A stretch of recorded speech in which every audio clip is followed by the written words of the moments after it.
Well, hello. Welcome to Scottish Summit. Um, let's go ahead and get started with the preliminary stuff. So, it being a virtual conference, there's always going to be hiccups and random things. So, forgive me if I'm constantly saying "next slide, please," because that's how it is. So, hi, I'm Valerie. I'll be telling you a little bit more about me in a couple of slides. But first things first. Next slide. I'd like to give a huge thank you to all of our sponsors, Bread Spire, Genesis, Hitachi, Proximo, DQ Global, Script Runner. Thank you so much for funding this. As someone who loves the face-to-face interaction and actually getting to meet new humans, the whole virtual life has been a little bit rough for your gentle author. But I really appreciate the companies that are showing up in this virtual age and giving us events to go to and still giving us opportunities to learn from one another. So thank you all for your money and support. Next slide, please.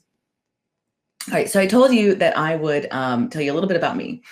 I come from a really weird background, and I like to tell people a little bit about me before I speak because I make all sorts of references that I just can't help. So, hi, I'm Valerie. I am 3 years into my career after a huge career shift. I have done everything from I was a childbirth educator. I've done close private security and bar bouncer work. I really enjoyed actually bar bouncing, getting paid to, gently put drunken people on the ground and wait for the police was actually a lot of fun for me. And I got into that because I've done judo for 24 years. So I'll make a lot of judo references. Just love me through it. I can't help it. I have the two best sisters ever. I am married to my very best friend, and we have three tiny humans that I just delight in raising. I tell you all of this because I compare a lot of things to the family unit and family structure. When I'm explaining Docker to someone, I talk about deploying your little applications to other people's homes and packaging their dependencies to take with them because their behavior is more easily anticipated if they have their dependencies. So you'll hear a lot of random reference to my family. Love me through it. And just a little fun fact, I am an ordained minister. If you'd like a wedding performed, I'm your gal. Yeah, I got into DevOps 3 years ago after doing a coding boot camp and shifting careers. I thought I was going to go into web development, but man, I just really enjoyed helping my classmates debug their deployments and work on their start scripts. And just this winding road got me to where I am. I just started at Salesforce. It's my second job in this industry. Had 3 great years with Airbus, and I've been really fortunate to see how different people do Agile, which is why I'm going to talk to you a little bit about it today. So next slide, please. The first thing I want to talk about is, what is this? So I don't know if you knew this. I didn't know this. I'm only 3 years in. When you start in an industry and the state of affairs are a certain way, it might not occur to you that they used to be otherwise. I actually, took for granted basic things like getting into this later in life. I'm quite young, actually, later in life. And so I was actually surprised when I started in this new industry, and all we did were agile type practices. My husband, who's been a consultant for like 20 something years, was like, ha ha ha, that's not how it used to be. So he told me about how in the dark ages, you had these, huge lists of requirements for these huge feature releases and deployments, and then it had to go through product people and designers, and then only then could it actually be developed. And then it went to an entire QA division where they probably were going to bounce back half the things. And it was just kind of, I don't know, eye-opening to say, okay, yeah, I guess it makes sense. Things haven't always been this way. When we talk about agile development, we're talking about a very specific process wherein we can get software to users faster. That's it. That's really what we're talking about. Like, why do we want to do that? Well, faster deployments of more stable code, keep your users happy in a basic way. So that's what we're talking about. We're talking about this goal. Now, what does that have to do with DevOps and what I'm supposed to do for a living? Next slide, please. Well, there's 4 basic things we're going to talk about. The first one, click. CI/CD. So this is a goal And I'm going to clarify what I'm talking about, because I've noticed that much like if you ask 5 judo coaches the color of an orange, you're going to get 4 or 5 different answers, at least 2 of which are correct. You talk about CI/CD, you're going to get a lot of conflicting information as to what these actually are. And so when I'm referencing CI/CD, what I'm talking about with continuous integration, I'm talking about on your team, every developer, when they commit small, discrete units of change, that should be able to be automatically tested and put into your primary development branch and deployed to dev or your qual environment, whatever environment you're not using for production that gets up to production. That's what I'm talking about. Constantly being able to merge in changes on the parts of your developers. The CD is where people tend to argue. I go with continuous delivery. So personally, my goal is that all changes are, 1, so small, and 2, so thoroughly tested that they go straight to that pre-production endpoint and stop. And it's not that you do deploy code to production every time there's a change that is tested and passes. It's that you could. It's that you could pass that milestone at 4:45 on a Friday afternoon and still enjoy your weekend. Like, that's the goal. And again, I'm going to say every single goal we're going to talk about in this particular session is aimed at getting you more time at home with your friends and family. Like, that's the whole point of improving our software delivery, right? That's the whole goal. It's not for work. We do a good job at work because we want to enjoy not being at work, right? There's another goal. Click. We want to automate everything, right? We take for granted human error and the role that can play in crappy software. Never has that been more highlighted to me than when I had my last child. So I'm in the States. We don't have any government mandated maternity or paternity leave. There is no parental leave in this country unless you are fortunate to work for a company that values families. So I had to hobble back into work at 6 weeks postpartum after my last child. And it's funny, you don't sleep after you have babies for a while. Spoiler alert for those of you who have not yet taken this adventure, you don't sleep anymore. I haven't slept in 11 years. It's great. But in particular with a newborn. And so I come into work thinking, all right, well, you know what? I'm tired and this is really rough physically, but I've been trapped in a house holding a baby for 6 weeks. I get to eat hot food with my coworkers, enjoy adult conversation. This is going to be great. What I didn't think about is that there's a reason if you take someone prisoner, the first thing you do is take away their sleep. It makes you dumb. And I still, to this day, you can find errors that I wrote into our code base because I just was sleep deprived. Why is automation a goal in DevOps culture? These sorts of situations where you have a developer who's just not on their A game today. I mean, no one's perfect. We all make mistakes. It happens, especially when you're sleep deprived. The more that we can automate within our software delivery system, the more that we can script out and make sure that we remove as much ability for human error as possible, that is 100% a goal. That is 100% something that we want to do. We're going to click again. One of the most important things, by my estimation, is that not just that we're automating in general, but that we're automating testing. A lot of the what I see as the best part of CI/CD tooling is that it automatically tests your code and refuses to finish building or start deploying anything that doesn't pass tests. I cannot emphasize the testing enough. It's a huge goal in DevOps. It's a huge goal in software in general. We're going to talk a lot about it. And then the last thing is this thing I mentioned earlier. We're releasing without fear. Again, I don't work, I don't go to work and think that this is the most important thing in my life. I love my company and I love my job and I love what I do, but I work to live. I work so that when I'm not at work, I can enjoy my family and my friends and my hobbies. I can go strangle someone at judo. It's great.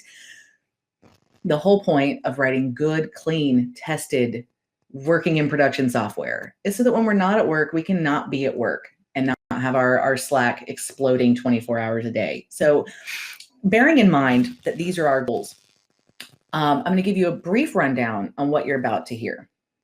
This session came about because I created a Google form. I'm a big fan of crowdsourcing. And, I'm 3 years into my career. I always want to talk to people who have been in longer and know more than I do, right? So I released this survey about people's experiences with shifting to more agile processes. And some of the horror stories that came back were shocking. And I'll be sharing a few of those with you. Next slide, please. The whole bulk of this talk is us assessing our teams. So I can sit here from Georgia on the East Coast of the US and tell you how a team should work, and it's just BS. It just is, because I'm not on your team. I don't know what software you're making. I don't know. I've just gone from a fairly small team to a huge team.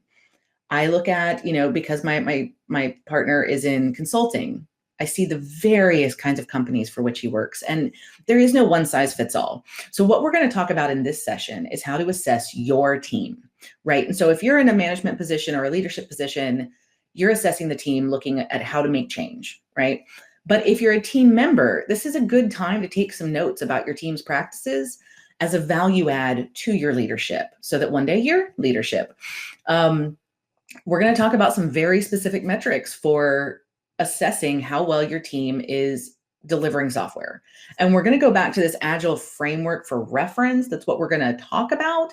And I know I went to an Agile conference and they did not like this opinion, but I don't believe there's one right way to do Agile. I don't believe there's one perfect framework for it. I don't believe that all teams can work the same way. So every slide, everything we talk about today is going to be around specific, sort of measurements for how your team is doing and how can we get better? What could we improve? So let's jump into the first metric. Next, please. Has your team achieved continuous delivery of good software? All right, so this is a thing. It's very easy, as it turns out, to constantly deliver new code. Is it good, right?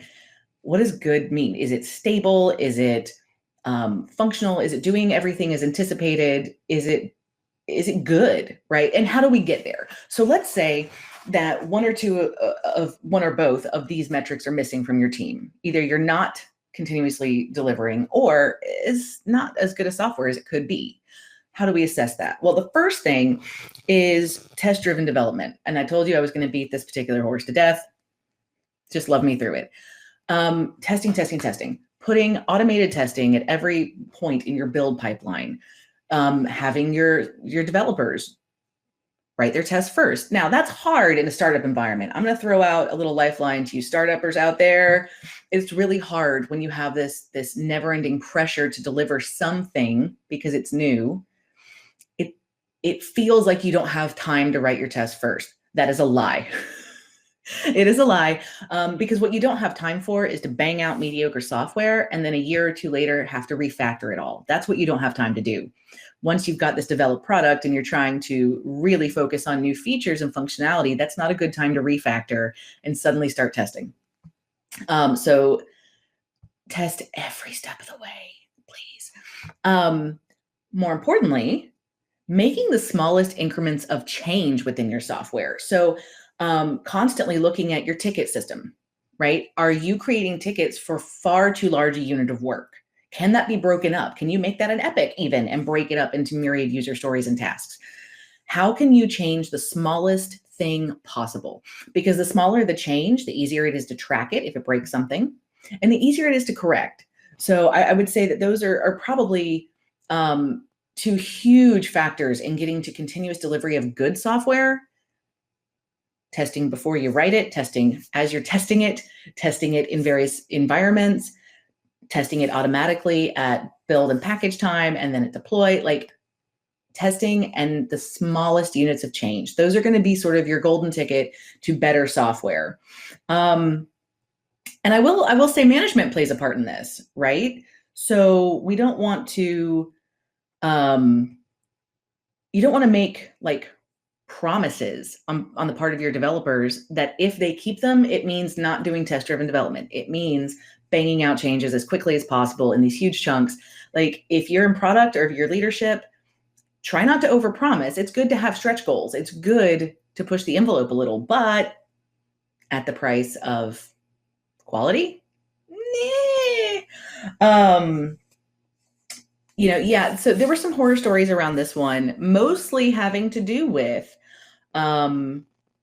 mostly having to do with overpromising, right? And this is where developers feel so stressed to complete work, they can't focus on quality. Things like one guy was talking about writing this sweeping API, right, that did not work with the custom Docker images that they used to deploy in general and had to be rewritten. And now you've lost a week of a resource's time. You start adding up their hourly salary. That's a huge waste of money for your company, and you still don't have the work as soon as you could have. So this is a good one. This is kind of a softball, because the answer to this question, has your team achieved this level of quality? It can be assessed by the next things we're going to discuss. So the next thing, moving on, does your team welcome changes in requirements? Now, how is that a metric for, are you practicing Agile and are you with this program? Well, here's the thing. If you are planning so far out, if you are setting up these huge lists of requirements that are set in stone, and suddenly you have a customer come back and say, I think I'd like to shift gears. If you can't shift gears rapidly, that is not Agile. It is possible to have some longer term plans, but to be planning your sprints in such a way that if a customer comes back and says, you know what, I really think we need to move in this direction, you should be able to shift. Now, I will tell you, some of the horror stories around this one were pretty sad. They were really sad. It's hard. I mean, I work at a company with a fairly long release cycle that still somehow manages to take changes in requirements throughout the year. It is possible to plan far in advance, but make those plans sufficiently nebulous, and then get more granular at the front end of your planning, and still be open to fairly large changes. But this is a pretty good metric. If you look at your team, if product comes back and says, hey, I've spoken to the customer, we got to shift. Can you?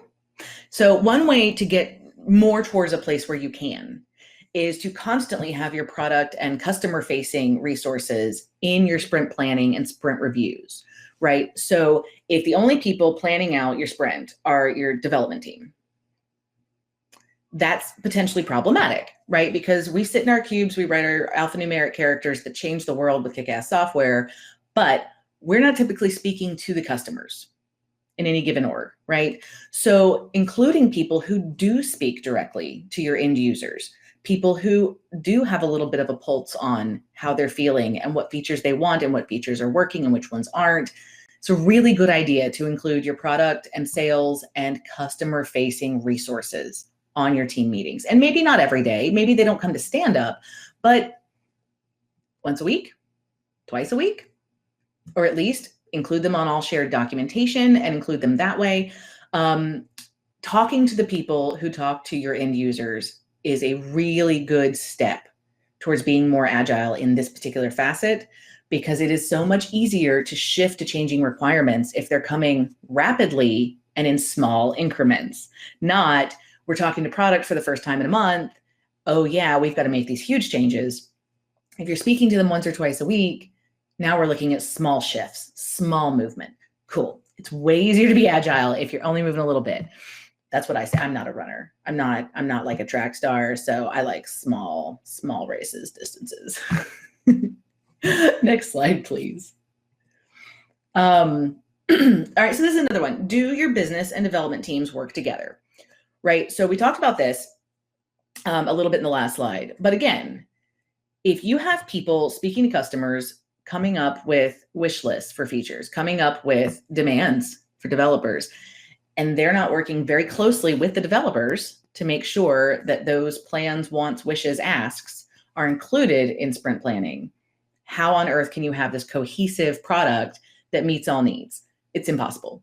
I would also say that if you are at a big enough organization, mixing up your teams. So I've heard from some of the feedback, some companies do where your back end developers are a team, your front end is a team, your designers are a team, your product are a team. And then maybe they cross communicate, but they're really working independently. What would it look like if you were to mix up your team and maybe you divvy up a person or two from each of those discrete teams and put them together And now they're working on specific changes. That is one way to do Agile, where you have representation from all of the sort of different moving parts of your software. Everyone's communicating. They're in stand-up together. They're constantly talking. You constantly have all developers with some amount of contact with product people and or sales and or customer-facing folks. It's a really good way to make things a little bit more cohesive. Next slide, please. Okay, so this is a big one. Is your team built around motivated people, and are they given the tools they need? The number of horror stories that came back from this survey that had to do with things like getting a work issued machine that didn't work, that had 8 gigs of RAM, couldn't run Docker. One gentleman who responded was on literally his 5th work machine in 6 months. Okay, so think about that. Now that seems like a fun little story, right? It's not. Here's why. Every one of those machines had to be acquired for some amount of money at some point, right? So that's physical material resource being gone through. Think about this developer's time. So this person, every time he got a new machine, had to go through environment setup, which if you have that on lock, if you've got a really good environment setup, kudos to you. But a lot of companies, again, I did another survey on people's first roles in tech, horror stories there too, about basically being handed a computer and have fun. What do I install on it? What all needs to happen? And then you start developing and, oh crap, I need to download this tool. And why don't I have this? And why don't I have this certificate? Right? Every time a resource is getting new tools, they're wasting huge amounts of time. Even if it only takes them a day to completely set up a new machine, well, you've now lost a day. How much money do they make? How much money did your company just waste? Right? So giving your team the tools they need is very important. But I'm going to go back to this motivated people thing. What does that look like? So there are various ways within Agile and in different frameworks that sort of establish code champions, if you will. So not even really code owners, but feature champions, people who maybe they're not going to write this actual feature. Maybe they're not going to do all this work, but they're responsible for it, right? So you pick out the members of your team who are the most enthusiastic, who have the most time. We're going to pause real fast to talk about COVID and this work from home thing. This slide didn't used to get me all verklempt and choke me up the way it does right this minute before March 16th of 2020. Because before March of 2020, this slide had more to do with looking at your team members who were the most excited, the most passionate, the most enthusiastic, the people who were like, oh man, this is going to be so cool. Yeah, I'll take ownership of that feature and I'll do these tickets and I'm going to assign these tickets to other people, but I'm going to talk to them and make sure their work is getting done and it's in line with what we want. And like, these are the people that I was talking about. Post March 2020, in this virtual work from home, we're all working and living differently life, right? At this point, this is a different conversation. At this point, you need to look at your team and say, who has kids and who doesn't? Who has kids, but a non-working partner? Who has kids, but maybe they have daycare access or school, the school's back in session where they live? Who is child-free and single and has a little bit more time and is excited to get more work done? Now it becomes an issue of looking at what capacity your team members have. So for a little while, for the roughest, I mean, it felt like years of my life, y'all. Last fall, we went through a period of time where schools were not open, nor were any daycares open that were safe and affordable and that were a good option for my family. So we had 3 kids in the house. I'm having to homeschool my oldest kid. My middle kid, my 6-year-old's on Zoom school, which that is a fresh circle of hell, y'all. I don't, Zoom school. And then my toddler, who does nothing but eat and shriek, was just sort of running around while we tried to work with 2 working adults. That was a level of torture I don't even know how to quantify. Like, I think you can only qualify that. But then I have other team members with whom I was working during that exact same time, who, because of different obligations, you know, their impediments to work were suddenly they can mountain bike during the day, and that's cool, but they had more bandwidth. And I was very impressed with the way that my teammates, we all sort of, no management had to do this. We just looked at the other one's life circumstance and tried to make allowances for one another. And people who had a little bit more time and flexibility and a little bit less obligation really stepped up and said, you know what, I'm going to take on this extra ticket because you've got a lot on your plate. While we're still remote, while we're still living this life, take that into account when you're looking at who can you build around, who can you ask to feature champion, who can you ask to do a little bit more, and who do you maybe need to have some grace with, right? I think that's the theme for the last year, is to have patience and allow people a little bit of grace. When you build your teams around these motivated people and people who have the capability and capacity right now, and then give them the tools they need, you'll find that your team starts to self-organize, right? Natural leaders tend to step up. People who really just want to do the work and get technical and focus, they get to do that with a little bit less pressure to be feature champions themselves. And people can sort of settle into what they want to be doing. It's kind of a magical thing. I will tell you one more horror story that sort of relates to this one. This was so sad. So one person, I don't know much about them. They didn't give a lot of detail in their response, but basically shared a story where their sprint schedules were so strict and the work assigned was so strict. This must all be done, but nothing else from the backlog will be done until there's been a review meeting and. So this person, come the last few days of every sprint, was out of work to do because they were just powering through, getting stuff done. They were out of tickets that were open and assigned to the sprint, and they weren't allowed to just start pulling things from the backlog and even just work on something because there hadn't been a very specific meeting that only happened at certain intervals. So if you have motivated people, people who power through work, people who want to do more, come up with some way that you can accommodate that, right? Come up with some system by which, if they're really motivated to get a little bit more done, they can. Next slide. Okay. Again, COVID has thrown a wrench in this. Is your team communicating face-to-face? So one of my favorite speaking at a virtual conference stories was I was speaking to a group in Russia, and as I was discussing the importance of turning on your camera now that we can't really be face-to-face, the internet was shoddy and I had to turn my camera off to maintain the connection. It happens.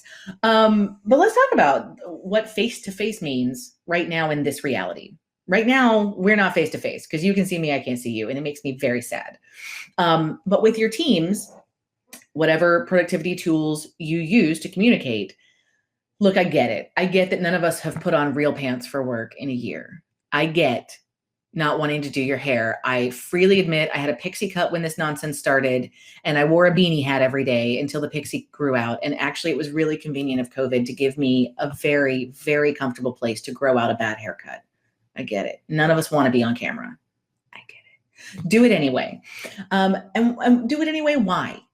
Well, as much ambiguity as there can be in emails and Slack and written communication, there can still be ambiguity in verbal communication in the absence of facial expression, right? The number of times, you know, you're on a Zoom call and someone's speaking and you might struggle to discern their tone. Now, if you're a neurotypical person, you might struggle to discern their tone, but your teammates who are somewhere on the spectrum, that is brutal. It's brutal not to turn on your camera and give everyone the full experience of communication so that they can more easily make sense of the conversation, right? All sorts of horror stories about tone in Slack. I cannot tell you how many stories came back, and I even have one of my own. I mean, it's so easy to offend in written formats, especially for non-neurotypical folk. It's really, really easy to write something that in your head is innocuous and kind even, and someone reads it completely differently. When it comes to face-to-face communication, I cannot emphasize that while you don't need to have a meeting that could have been an email, if you're having a meeting, if it's a set thing where people are going to be conversing and collaborating, turn on your camera. Just turn on your camera.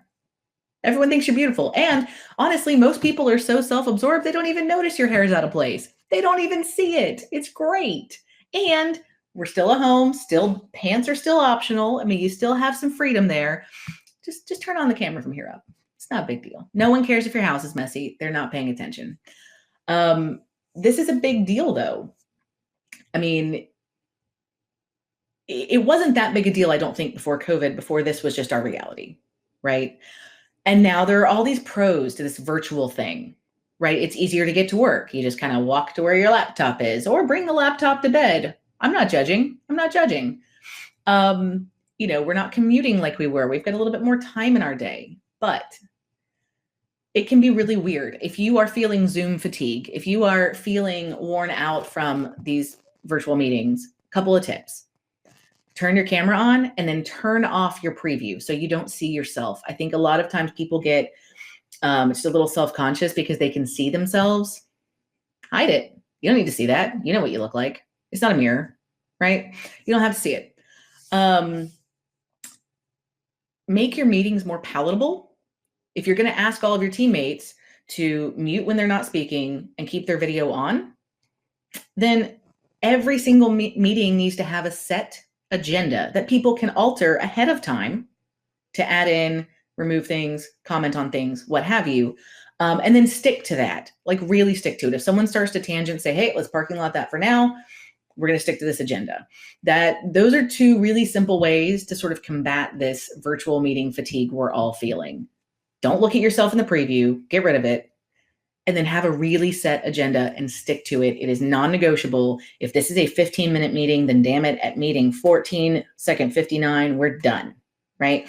These are ways to keep that face-to-face communication and collaboration going in a little bit gentler way. Use third-party collaboration tools when you're in an online meeting, right? So like, if you're in like a Google Meet, they've got, I don't remember what it's called, but they've got that collaboration tool where you can real time move things. At every communication tool that I know of, Teams, Zoom, have some sort of, or every virtual video conference platform has some sort of collaboration tool, but you can also grab like Lucidchart or whatever and screen share, and everyone has access to that and can move things in real time.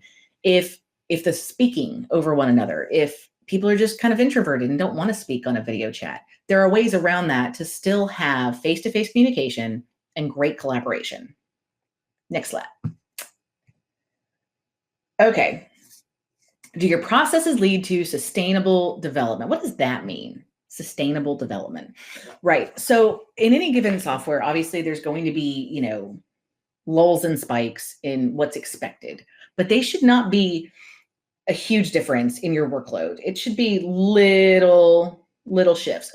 So what does that look like even? So we're going to start by talking about what is not sustainable. There are two speeds that are not sustainable: tortoise and hare. Neither of those are going to work. So if you are not picking enough work for your sprints, if you're not taking on enough, given the number of available resources and their capacity and how many story points you have planned out, that's not really sustainable, in that you're going to waste resource time, right? If you're developing too slowly in the interest of work-life balance, in the interest of not burning out your developers, good goals, but you do have to look at, okay, if we maintain this pace, are we going to be able to really give our users that many features over this calendar year, right? That is very rare though. I will tell you, literally one person out of hundreds commented on that level, that speed of development, as not sustainable, as a horror story. Let me tell you what I got a lot of. Got a lot of burnt out developers who every sprint, every goal is a stretch goal. Every sprint, there's so many points, they feel like they can't go to events. One person wrote that they'd literally never been to a parent-teacher conference for their kid. Well, that's a problem, right? That's a big problem.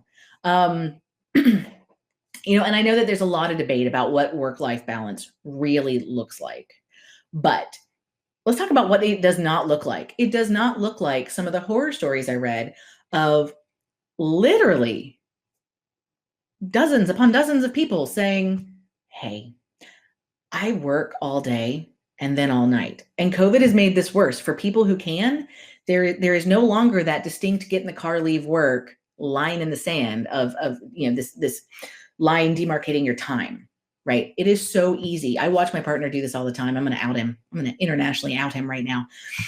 He does this all the time where he gets up, he works all day. And of course, necessarily we have to take breaks because we have tiny humans who want to be fed. Do you know that children eat like multiple times a day? Oh my God, it's so much work. If they have school issues, we have to stop what we're doing and grade work or help with an online platform. Because let me tell you, EduTech has a long way to go. There's some really scary software out there for school-age children, guys. But then come 5, 6 o'clock, I say, okay, I'm going to close my machine and I'm going to cook dinner and maybe I'll check in later, but I'm going to focus on dinner and family time. We're going to watch some Doctor Who together. It's going to be great. And my husband has a tendency to fall into, he helps with dinner, he feeds the baby, we get the kids to bed, and then he grabs his laptop and works until we go to bed. Because he can, because we're at home and there's no line between work and home anymore. Don't do it. Don't do it. If your sprint schedule is such that you have to do that, and by you, I mean literally anyone on your team. And there's always going to be people in tech who choose to work around the clock. You cannot control their life choices. I'm talking about people who feel like they have to work like that.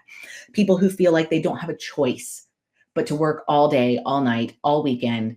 They're always stressed. They're always having to kill themselves because that's really what they're doing. They're weakening their heart with stress, literally causing physical damage to your employees if they're working like that on a sustained basis. It's not sustainable. You need to, every single sprint, reevaluate and look at, do we have resources who are burnt out? And are we taking on too much within the sprint? It's not a lot to look at. It's not a lot to go through, but it is so important not to burn out your developers. Please reevaluate. Next slide. Okay, so this is, we're not going to spend very long on this one because I feel like it's pretty self-explanatory, but all of your process is necessary. Researching this talk, when I wrote it, I was looking at all these different agile frameworks and holy shnikes. Like, depending on the size of your team and the size of your organization and, is it really necessary to have 3 different stand-ups a day for different reasons? Is it really necessary to have an online planning board, an in-person Post-it note planning board, and then 5 different planning documents on different platforms shared amongst different people? I don't know. Gut instinct says no. Look at all your processes. Maybe assign one person to time track for a complete sprint, from sprint planning to retro. Just have one person time track all of the processes and what time it takes, and then evaluate, was that a good use of our time? If we're replicating things in various locations, do we need all of them? Is that really necessary? It's something to think about. Because obviously some software, some orgs, some teams are going to require more process to be streamlined and have everything sort of set to go.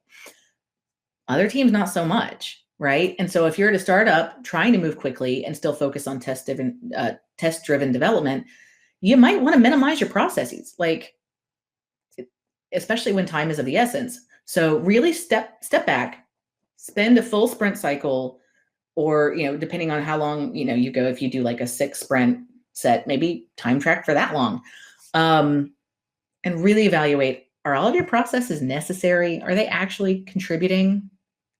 It's up to you. Next. All right. This speaks to the last slide as well. Is your planning just enough? And is it adaptive and continuous? God bless formatting. So planning. Obviously, you can't do a sprint worth of work without planning. Someone has to say what the requirements are, what work needs to happen, and someone technical needs to come in and say, okay, here's how we're going to make this happen. This is too big. Let's break it into 5 different tickets. Like, planning matters. I'm not negating that it does, but is it just enough? You don't want to overplan. You want your planning to be just enough. So if you're looking at the next sprint, which should have already started being planned back there, but you're getting ready for a sprint, there's X amount of planning that needs to happen. But maybe you're not planning that sprint 6 from now. Maybe you're not getting granular with that because you want to be adaptive, right? You want to be able to change requirements on a moment's notice. Maybe the planning that is that far out is a little less intense, a little less involved, very nebulous, just we're talking about it, it's out there. This is what we're going to do, but we're not really going to plan that yet because we could completely shift gears between now and then. However, the sprint you're about to start should be pretty set in stone, right? So look at your planning cycles and determine, are we putting too much effort into planning way too far out? Are we not putting enough effort into the next sprint or two, which is probably going to be pretty close to how we start out? I mean, even with some shifting requirements, it's going to be pretty similar, right? Can we adapt if product came to us tomorrow and said, hey, this feature needs to work differently, and here's why? Could we account for that? Do we have systems in place to plan for that change as well? This is something that, again, only you can look at your team and determine, oh, we're doing a lot of planning meetings that are just kind of a waste of time. Fix it. Now's the time. Now's the time to evaluate what you're doing and change it. Next slide, please. All right, this is a big one. The people on your team, are they only doing their job? So there's this great article in Medium, I'll have to share a link somewhere, about T-shaped people. And so you've got I-shaped people. They are gurus, experts. They are just solid in this one vertical of knowledge. You've got, your Angular person, you've got your Java person, right? You've got a person who's just really good in that thing. And then you have kind of generalists, people who are pretty good at like 5 or 6 different things. They're not experts. They haven't, been deep diving for years. They're not a guru, but they're good. They're solid, but in a lot of things. The goal here is to have everyone on your team be what the Medium article, and again, it's really easy to Google that, be T-shaped, right? So you have your one area of sort of expertise, that one thing that you love, that you're good at, and then a modicum of knowledge in myriad other things. This is the goal. You should have a team where no one ever says, that's not my job. Now, I'm not suggesting that you cross-train your DevOps engineers on Angular to help out the front end. I'm not suggesting that your product people suddenly learn Python. Although at a startup, that might not be a bad idea. I'm simply saying that if you have a backend engineer who's used Java for forever, maybe they branch out to some things that would assist the front end and vice versa, and make your teammates a little bit more full stack, even if their area of focus is more set in stone. Make it so that if you get towards the end of the sprint and there's work to be done, and maybe the person who would be best for that is bogged down, you have other resources with some exposure to that knowledge base. Your managers, if they're only people managing, maybe they could help at the dev team level and be a little bit more technical. And I read a lot of horror stories of managers only managing, and I guess I was lucky because for 3 years at Airbus, I had this manager who was always hands in the tech, always, boots on the ground, whatever cheesy platitude you want to throw in, but he was always there doing the technical work with us. And it definitely changed our team dynamic, I think, to have someone so invested in the work who did the people management, but he also wanted to be there with us in the meetings and contributing to the code base. And he was just a great manager. Can't say enough good about Jay. So look at your team. Can people do things that are not in their job description, or at least not what they were originally hired to do, or maybe just a little bit outside of their comfort zone? Can you teach them something a little bit removed that would really help the team at the end of a sprint when there's work to be done and certain resources are spoken for? This is a big one. I think it's the judo thing. So on a judo team, the U.S. women's judo team was 7 women, 7 weight classes. And so we all fought different people. We all had different jobs, but we were still a team and we won or lost together. And so I guess I see software and dev teams in this same way. We might all have different areas of expertise. We're in different weight classes, as it were, but we're still a team. We either win or we lose together. So yeah, cross-training your team members and making it so that everyone can do the thing that they were hired to do, but then a few other things. That's really important. Next slide. Do you regularly analyze how your team is doing and make changes accordingly? God bless different formats on different machines. Oh, it's killing me. I'm a perfectionist. This is actually ripping my heart out inside. Okay. So this speaks to things like sprint retrospectives. This speaks to things like doing a sprint demo and getting actual feedback from your product and sales teams. Are you regularly analyzing how your team is doing? Define regularly. I don't know how big your team is or what software you write, so I can't tell you a schedule. I would say that it's definitely a good idea not to let a sprint go and finish without some level of really digging into how did we do this sprint? Did we have resources that were over or underutilized? Were we all stressed? Was it a pretty chill, easy sprint? Yeah, we got some work done, but no one was pulling their hair out. It's really important to constantly evaluate how you're doing. Did we have any requests for changing requirements? Could we change? How do we do? And to get a little harsh with yourself as a team and say, where could we do better? No matter how amazing your team is, we can all always be better, right? And that's the goal, to constantly be improving every time we iterate over some changes, to just be a little bit better than we were. Are you doing that regularly? At least every sprint. But also, I mean, I don't think it's unreasonable to do a mid-year and end-of-year longer-term retrospective, because, you know, sprints are going to change from sprint to sprint as far as the workload, as far as the expectations. So set up a schedule for how frequently you're going to analyze these various metrics, how frequently you're going to look at how your team's doing. And then instead of just saying, well, we could be better at blank, come up with a plan. Like, how are we going to address it? What is some small change we can make to address that? Because again, even with our agile, we don't want to make huge changes.